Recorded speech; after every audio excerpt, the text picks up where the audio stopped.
Right, hello again, folks. I'm back rather quickly with the last part of my little series on the great pulp heroes in paperback.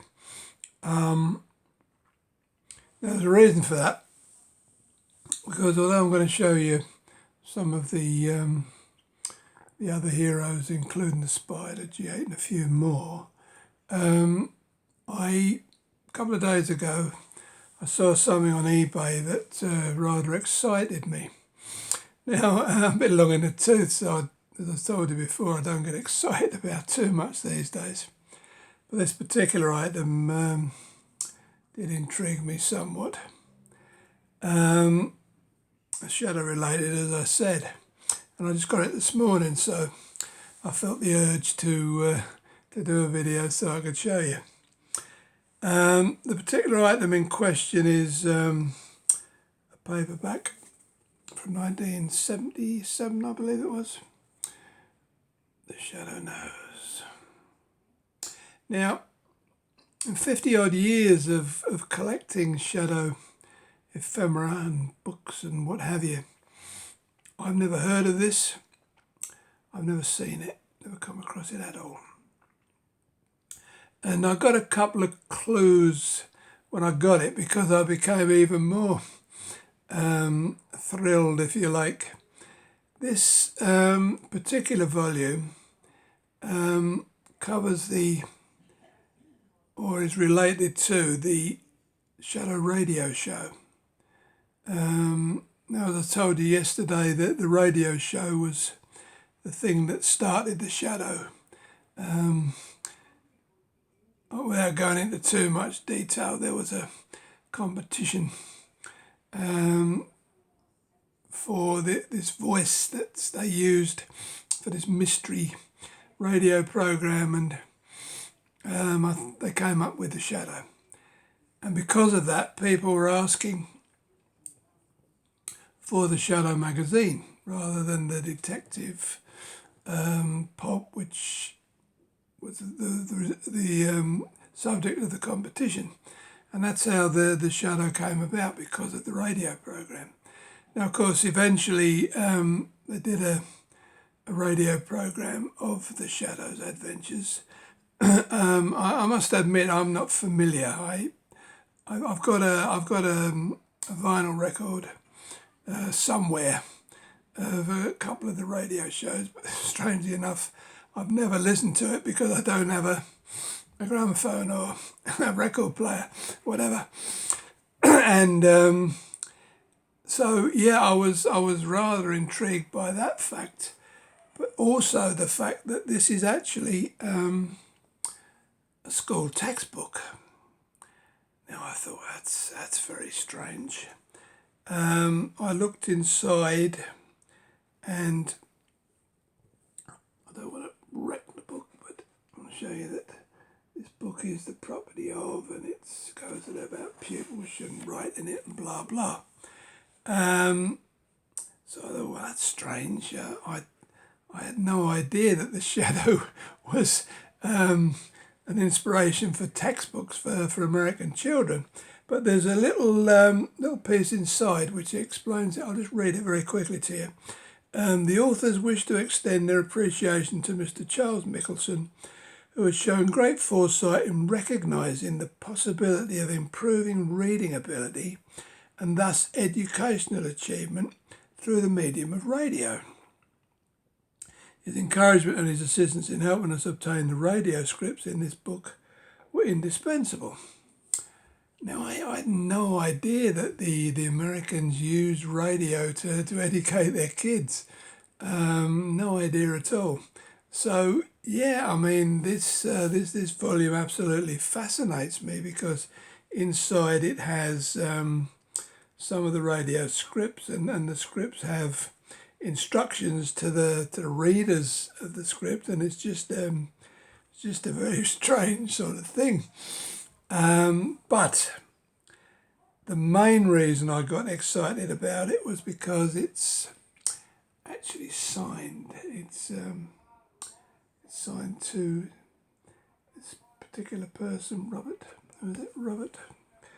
Robert O. Robinson, and it's signed by Walter Gibson. You can see at the top there who wrote most of the pulp stories during the 30s and 40s, and underneath he's included Maxwell Grant, which was the pen name that he wrote under and was the house name that Street and Smith used for all of the Shadow stories, even the ones he didn't write.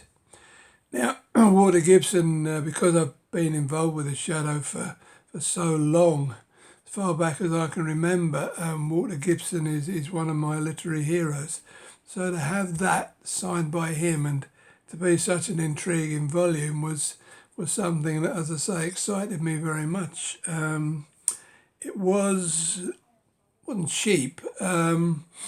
It was originally priced at $45, and I was lucky enough to notice a coupon for 25% off this particular dealer, so it cost me 33 postpaid, which I didn't consider to be too bad for a very obscure 1977 book about the Shadow. But of course I had no idea of what it was. So yeah, I mean, I'm delighted to add that to my collection, absolutely delighted. So I thought I would just share that with you before we crack on with the rest of the video, which covers the some of the other pulp heroes of the time. Now, to be honest, my collection of these is woefully lacking, but I thought I'd show them to you anyway, because some of them are quite interesting. Now, of course, we start with, there was the big three. There was Doc Savage, the Shadow, and the Spider. They were the big three sellers, you know. And I managed to pick up a couple of these paperbacks. I should get really more, because there were a few in the series. This is number 2 by a company called Carroll and Gruff, who I've never heard of, but they're quite nice volumes. I think they've got a couple of stories in each, and they use one of the pulp covers on the front there. So that was that one, and then I jumped to number 7. These spiders all had a sort of like a creepy horror vibe to them. You can see that one's called The Grey Horde Creeps. I mean, I must admit I've not read much Spider. They were written under the house name of Grant Stockbridge. I don't know exactly who wrote them, but yeah, I've only got 2 in the series. I don't know how many there are, but I must go online and see if I can get some more. Then, long before they came out, I'll just have a look at the date on these. Yeah, 1969. Barclay Books in America did a 4-issue series using the original art. As you can see, these are by R.T.M. Scott. I don't know if that was the actual author or another house name, but yeah, that was number 1 with quite a nice cover there. And then number 2, Wheels of Death. It says free bonus book, so you obviously with the purchase of Spider number 1, so that was more or less a free book. I don't know whether they sold it separately, but that was number 2 at least. And then we jumped to, I don't know, that's a horrible cover. That's nothing like the other 3. On number 3 there. We go back to Grant Stockbridge for this one, so I don't know. And then we have number 4, which was the final one, the nicest cover. So yeah, that's all I can show you of the spider, I'm afraid. I really should have more, but there you go. I did manage to get the first 8 of the facsimile edition, so yeah, the collection's expanding. Right, Operator 5, he was sort of a lesser known hero, more a spy, I think. Special agent, but I think he was lumped in with the pulp heroes. This was sun's gone in, I can't see. This was by Freeway Press, who I've never heard of, and as far as I know, it was a one-off story from the Pulp magazines. Okay, now I used to have a complete run of these, but I didn't like the character at all, so I moved them on when I had the big clear out many moons ago. But I kept number 1, The Avenger. You can see there by the creator of Doc Savage, Kenneth Roberson, who Lester Dent, I think, was his proper name. But yeah, that was number 1, and as I say, there were quite a few of these done, but I don't have them anymore. Again, he was classed as a pulp hero, but I didn't particularly like the story that I read. Right, now here's one that might be more well known, G-8 and his Battle Aces. These are good fun. Robert Hogan. Berkeley again, who did those spider ones I showed you earlier. They did an 8-issue run, of which I have them all, luckily. So these first 3 I'm going to show you had covers by Jim Steranko. About Staffel, number 1, and Purple Aces. Nice cover. Then again, it's Steranko, isn't it? I've never seen anything poor by Jim Steranko, to be honest. And then number 3, again by Steranko, as I said. Ace of the White Death. Yeah, I mean, these are quite a good read, action-packed aerial stuff. Hard to look upon him as a pulp hero, really, but he was lumped into that category. G-8, America's Flying Spy. But yeah, I mean, all good stuff. I don't mind reading that. And then we went to reprinting actual pulp covers, which were quite nice. Number 4. And number 5, which is quite an interesting cover there. Vultures of the White Death. Oh, great title.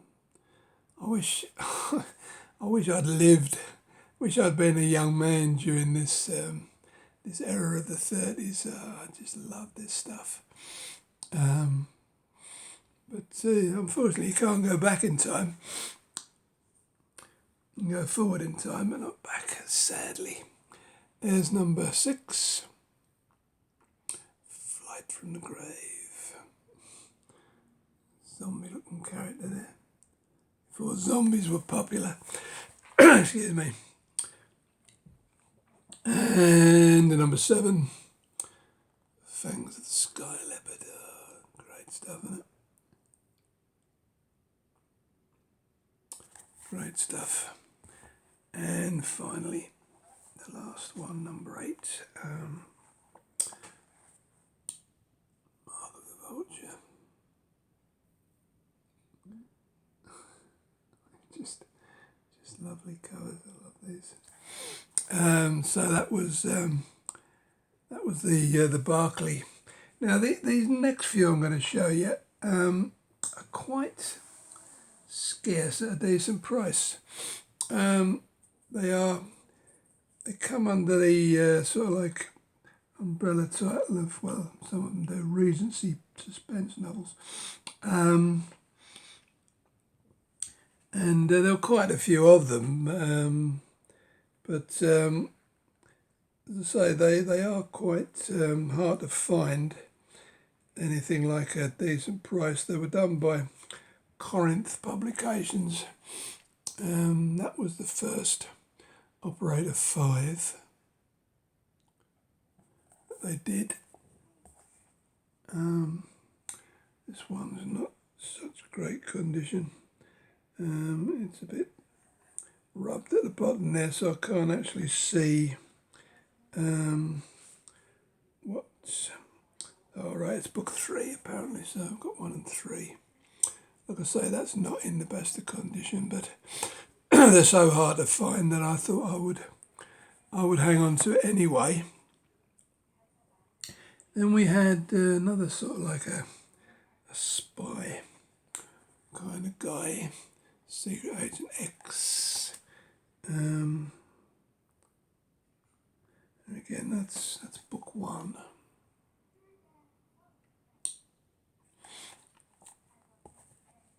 And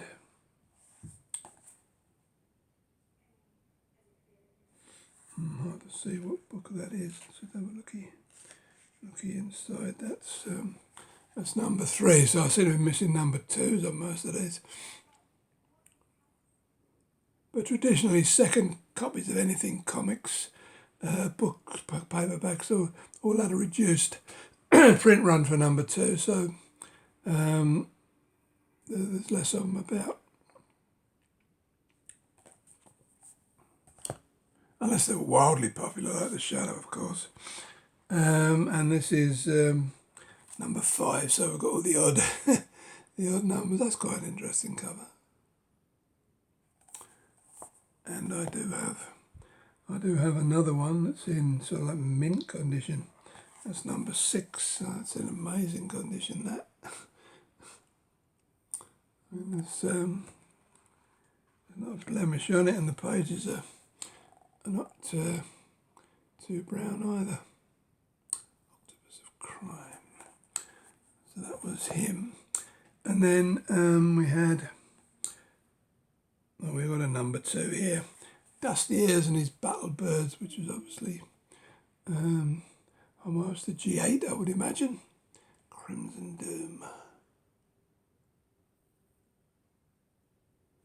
I don't know how many there were of these, of each of the characters, but as I say, if you can find anything like a decent price, be my guest. And then finally, I think this is one of the scarcest. Luckily, this is in nice condition as well. It's one of the scarcest of the Corinth Regency books. Dr. Death. I think book 1. I don't know if there were any more Dr. Deaths. I mean, any of you out there who are into this stuff might be able to correct me on that, but I think that was the only one, but I may be way wrong. By Zorro, of all people. 12 Must Die. Yeah, there was a lot of this kind of stuff back in the 30s. Horror pulps, if you like. But yeah. So yeah, unfortunately, that's it, guys. I need to beef up that part of my collection because I have most of I have all of the Shadow stuff apart from the ropey ones that they did, and Doc Savage's. I've got a full set to 67 because that's when James Balmer finished. But if you look back, you can see that the Doc Savage one I did a few months back, but these, as I say, I'm woefully lacking, totally inadequate, I'm afraid, but interesting nevertheless. Okay, so I hope you enjoyed that one. That'll be the last of the Pulp heroes, so we'll have to dream up something for next time, but I will do that. And keep watching, keep subscribing, and keep sharing if you wouldn't mind, and I'll see you very soon. Bye bye now.